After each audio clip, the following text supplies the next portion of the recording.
There's one serious issue, and we'll have to start taking this serious issue serious, and that's the Ash Dieback trees.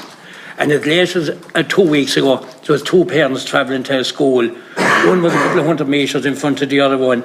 The second one was coming behind. One of them arrived at the school, but there was no sign of the second car arriving at the school. And the reason it didn't arrive at the school was Ash Dieback tree came straight down in front of her car, right on the road, hit the front of her car and held her up on the road, and the other one panicked to know what has happened, and she went back to her. But unfortunately it didn't hit the car. There was no wind, no nothing whatsoever the same morning. It was a calm morning.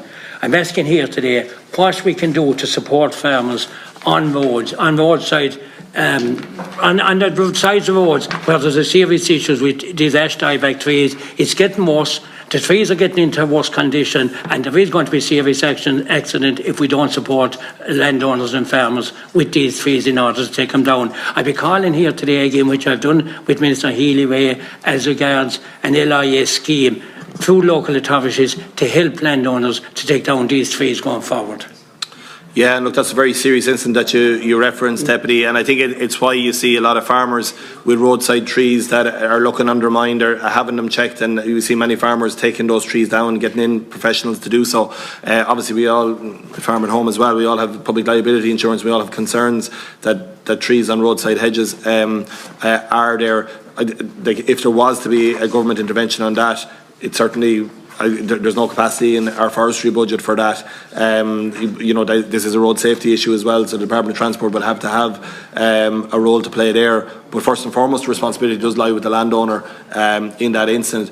We have obviously our €85 million fund around the Ash Dieback plantations.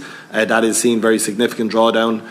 Minister Healy-Rae is leading on that, but that's not for individual roadside trees. That is for Ash Dieback affected plantations, and I know there's some in Clare that I visited previously as well when I was the Minister of State, and getting those reconstituted and in. That scheme isn't going to change. That scheme is there and won't last forever, so I encourage farmers who have plantations impacted by Ash Dieback to avail of that while it's there and while it's present.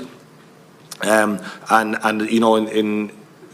the perspective of our forestry budget, we wouldn't be in a position to be able to fund to taking down of roadside trees. That would be a really massive undertaking to commit to do that for the whole country. You'd be talking billions. You'll be talking millions, but you have to think of road safety. And these road safety is these trees are affected totally outside of the control of the landowners. There's nothing whatsoever to do with us. But unfortunately, these trees down these conditions, and something I'm calling here today to look at some scheme that can start taking, especially the large ones of these trees, and also the ones on the regional roads, which are very, very dangerous. And year by year, you can see them getting more affected. You can see them get a storm, I believe, is alarm is going to come down in the future. But could you not look at a scheme through the local authorities that would help landowners, even in traffic management plans and whatever, in taking down these trees? There's absolutely merit in what you're proposing, Deputy, and the question will be where the funding will come from for that and who will administer it. Would it be the Department of Transport?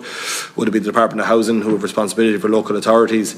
I'm not passing the buck here. I understand exactly the point you're making, but I'm making it very clear here. Look at that level of forestry. We've had increased plantations and forestry. That 6% increase is because we've had increased plantations last year. So there isn't capacity within the forestry programme to fund something like that.